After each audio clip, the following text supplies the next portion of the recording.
Hello दोस्तों, आप सभी को गुलाब जामुन जैसी मीठी मीठी नमस्कार। और उसी के साथ आप लोगों का स्वागत है मार्केट के पैचअप या ब्रेकअप शो में। आज के दिन हम डिस्कस करेंगे कुछ इंटरेस्टिंग स्टॉक्स को जो हमारे लिए फोकस में आ चुके हैं, जिन्हें स्टडी किया जा सकता है। और उसी के साथ साथ कल के दिन मार्केट के क्या रहेगी नियत, वहां पर क्या इंपॉर्टेंट लेवल्स निकल कर आते हैं, उनको भी स्टडी करने की कोशिश करेंगे। और सभी आईपीओ यानी कि पांचों के पांचों आईपीओ, अगर मैं बात करूं सबसे पहले टाटा टेक्नोलॉजी, जो हमारे लिए सबसे इंपॉर्टेंट आईपीओ होने वाला है, इसके नाम से भी और काम से भी और हमारे प्रॉफिट के हिसाब से भी, तो इसकी भी। और उसी के साथ साथ गंदार का आईपीओ, जो हमारे पास सेकंड प्रेफरेंस फिलहाल के टाइम पर बन के आ रहा है on the face of today after the Tata technology IPO. और उसी के साथ साथ बाकी तीनों आईपीओ, यानी कि अगर मैं फिलहाल के टाइम पर बोलूं रैंकिंग वाइज, थर्ड और फोर्थ नंबर पर देखना पड़ेगा कि कौन सा आईपीओ आता है। बट इरेडा जो मोस्टली जा सकता है फोर्थ नंबर पर, और थर्ड पे आ सकता है फ्लेयर, या फिर ये एक्सचेंज भी हो सकते हैं, जहां पर हमें अभी वेट एंड वॉच करना पड़ेगा। और फिफ्थ नंबर पर आ जाता है हमारा final IPO Fed Bank Financial Services का। तो सभी के आईपीओ की रिव्यू वीडियो अपलोड हो चुकी है, आप लोग उन्हें चेकआउट कर सकते हैं। और हमने यहाँ पर एक बार के लिए जो आज के टाइम पर रैंकिंग बन रही है उसे भी डिस्कस कर लिया है, किस तरीके से हमें वहां पर हमारा पैसा एलोकेट करना है। ये हमारे लिए सबसे ज्यादा इंपॉर्टेंट होने वाला है। देखो, क्योंकि एक साथ इतने सारे आईपीओ आ रहे हैं, तो पहले तो आप लोगों को अपने पास सबसे इंपॉर्टेंट काम जो करना पड़ेगा, देखना पड़ेगा कि हमारे पास कितना पैसा अवेलेबल है जो फ्री रहने वाला है इस वीक के लिए। बिकॉज अगर हमें हमारी अमाउंट ही नहीं पता होगी कि मेरे पास इतने रुपए अवेलेबल है, तो वहां पर मैं प्रॉपरली किस तरीके से एलोकेशन करूंगा किस किस आईपीओ में, तो वो डिसीजन काफी ज्यादा डिफिकल्ट हो जाएगा। तो वहां पर being certified financial goal planner, किस तरीके से हमें अपने फंड्स को मैनेज करना है, तो उसके लिए आपको सबसे पहला काम ये करना पड़ेगा, आपको अपनी टोटल अमाउंट देखनी पड़ेगी कितनी आपके पास अवेलेबल है आज के टाइम पर। बिकॉज काफी ज्यादा इंपॉर्टेंट होने वाला है। और उसके बाद आपको किस तरीके से कौन कौन से आईपीओ में, रिटेल में और एचएनआई में, वो सिर्फ आपकी अमाउंट के ऊपर डिपेंड करेगा। वहां पर डिसीजन बनाना पड़ेगा और वहां पर एलोकेशन करनी पड़ेगी। देखो, अगर आप लोगों को मेरी हेल्प चाहिए तो आप लोगों को डिस्क्रिप्शन में मेरा नंबर मिल जाएगा, आप मुझसे कांटेक्ट कर सकते हैं। मैं पूरी से पूरी कोशिश करूंगा कि आप लोगों की आपके रिस्क रिवॉर्ड को देखते हुए थोड़ी सी फंड एलोकेशन में जहां पर हेल्प कर दूंगा। तो आप बेझिझक होकर कॉल कर सकते हैं मुझे, आपकी पूरी की पूरी मदद कर दी जाएगी। और उसी के साथ साथ अगर आप लोगों को म्यूचुअल फंड में, बिकॉज सबसे इंपॉर्टेंट हमारे पास आज के टाइम पे अगर आता है, तो ऑब्वियसली स्टॉक मार्केट चाहे हमारे लिए जितना मर्जी अच्छा क्यों ना हो, चाहे हम ट्रेडर हैं चाहे इन्वेस्टमेंट है, बट स्टॉक मार्केट की भी जो सबसे अच्छी चीज है वो सिर्फ म्यूचुअल फंड ही है, इसमें कोई भी शक का नहीं है। और आपको म्यूचुअल फंड में कोई भी इन्वेस्टमेंट के लिए हेल्प चाहिए हो या किसी भी तरीके की कोई भी फंड के बारे में जानकारी चाहिए, तो आपको डिस्क्रिप्शन में फिर से मेरा नंबर मिल जाएगा, आप मुझसे कांटेक्ट कर सकते हैं। आपकी क्वेरी को जल्दी से जल्दी सॉल्व कर दिया जाएगा। अब जहां पर हमने एक बार आईपीओ का रिव्यू ले लिया, ताकि आप लोगों के यहाँ पर काफी सारे डाउट्स क्लियर हो जाएं। अब अगर हम सबसे पहले आज के दिन का एफआईआई और डीआई डाटा चेकआउट करते हैं, तो एफआईआई ने 720 करोड़ की बाइंग करी है और वहीं पर डीआई ने 455 करोड़ की सेलिंग करी है। फिगर फ्लैट्स है, बट एफआईआई की सेलिंग रेगुलरली हो रही है। उसी के साथ साथ अगर मैं कुछ इंपोर्टेंट स्टॉक्स की बात करूं, तो सबसे पहला स्टॉक हमारे पास आ जाता है एनसीसी। अब ये स्टॉक क्यों इंपॉर्टेंट हो चुका है, अब ध्यान से देखिएगा, मैं यहाँ पर आपको कुछ सिखाने की कोशिश कर रहा हूँ। तो यहाँ पर हमारे पास इस स्टॉक ने जहां से फॉल आया, फिर ऊपर को आया और फिर नीचे को आया, और यहाँ पर ये फिर से ऊपर को आ चुका है। ये बन रहा है एक दो, यानी कि डबल बॉटम का पैटर्न। और ये डब्ल्यू जो बनता है, बट जो इसका इंपॉर्टेंट पॉइंट जो मैं सिखाने की कोशिश कर रहा हूँ, जो इसका सेकंड बॉटम होता है ना, अगर वो इसके नीचे बन रहा है, वही होता है रियल में डबल बॉटम पैटर्न। अगर जहां पर सेम जगह पर हो, तो वो प्रॉपरली उतना अच्छा डबल बॉटम का पैटर्न नहीं बनता है। क्योंकि जहां पर अगर हम सिंपल से साइकोलॉजी समझते हैं, जैसे जहां पर आया अच्छा बाउंस आ चुका है, तो यहाँ पर जिनका भी मिस हुआ वो सोचेंगे कि अगर जहां पर फिर से मिल जाए, और जैसे वो जहां पर आया उनका स्टॉप लॉस हंट किया बिग प्लेयर्स ने, और फिर से उसको खींच के ले गए। तो ये होता है डबल बॉटम की जो साइकोलॉजी है, कि हमारी सेकंड बॉटम नीचे बननी चाहिए। बट जहां पर इसका ब्रेकआउट होगा 175 के ऊपर। अभी ब्रेकआउट हुआ नहीं है। अगर इसका ब्रेकआउट होता है तो हमारे लिए इंटरेस्टिंग हो जाता है, बिकॉज कप विद हैंडल या फिर कप पैटर्न या फिर फ्लैट बेस के पैटर्न हमें काफी ज्यादा देखने को मिलते हैं। डबल बॉटम के pattern as compared to these pattern कम देखने को मिलते हैं, बट डबल बॉटम के पैटर्न हमें काफी ज्यादा मजा भी देते हैं, तो हमारे लिए नोटिस में रह सकता है।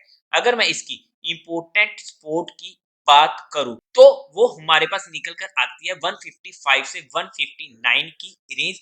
अगर इस रेंज के पास मिलता है तो ये हमारे लिए सोने पर सुहागे वाली बात है, बट अगर ब्रेकआउट देता है तब हमें यहीं पर ही इसे फोकस में डालना पड़ेगा। अगर रिट्रेसमेंट हो रही है कल और परसों के दिन भी, तो हमें इस लेवल के आसपास मिले तो ये हमारे लिए अच्छा स्टडी पॉइंट हो जाता है। शॉर्ट टर्म से मीडियम टर्म का कैंडिडेट ये बन रहा है जिसे हम स्टडी कर सकते हैं।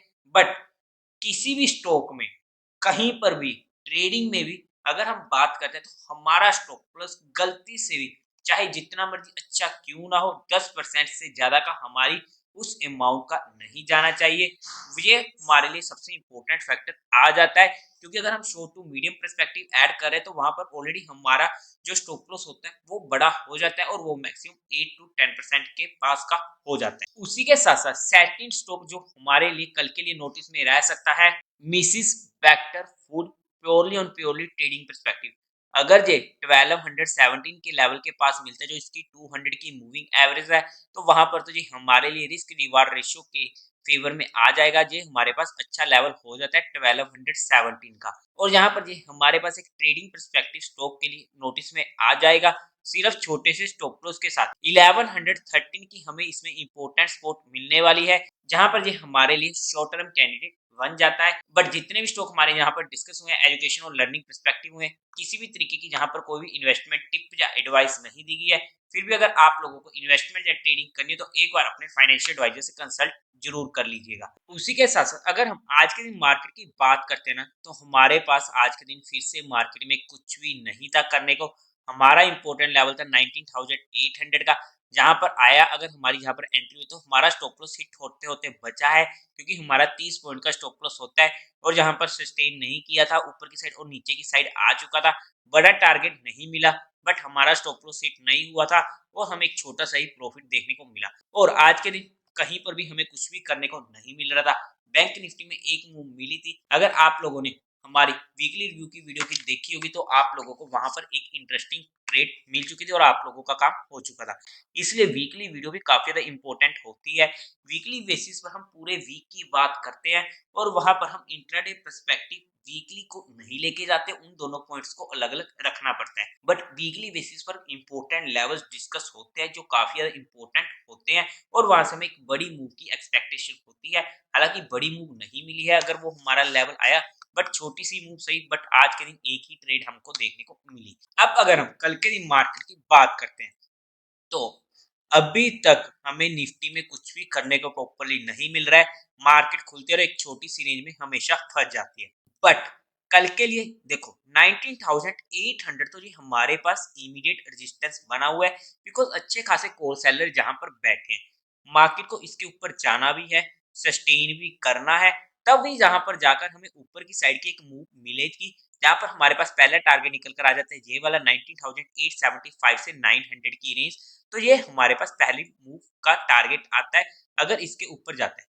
अब मार्केट मान लो कल के दिन गैप अप ओपन होती है और कहीं पर भी ओपन होती है गैप अप में 19,850 या उसके आसपास, तो वहां पर अगर मार्केट सस्टेन कर गया पहला 1 घंटा और हमारे इस लेवल को रिट्रेस करने आता है, तब हमारे पास यही रेजिस्टेंस सपोर्ट बन जाएगा और वहां पर हम कॉल के लिए ट्राई कर सकते हैं एक छोटे से 30 पॉइंट के स्टॉप लॉस के साथ। और उसी के साथ अगर नीचे की साइड की बात करते हैं, जिस तरीके की मार्केट चल रही है ना, तो वहां पर जो भी हमारा पिछले दिन का लो होता है वो हमारे लिए इमीडिएट सपोर्ट का काम करता है। तो उस तरीके से आज के दिन का लो 90,750 हमारे लिए इंपॉर्टेंट सपोर्ट का काम करेगा एक बार के लिए।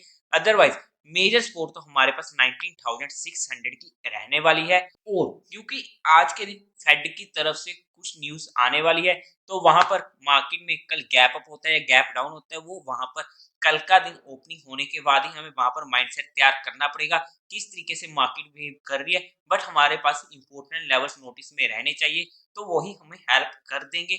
और वहां पर किस तरीके से अपने लेवल्स को सस्टेन करता है, जहां वहां से मूव देता है, तो वही हमारी काफी ज्यादा हेल्प हो जाती है।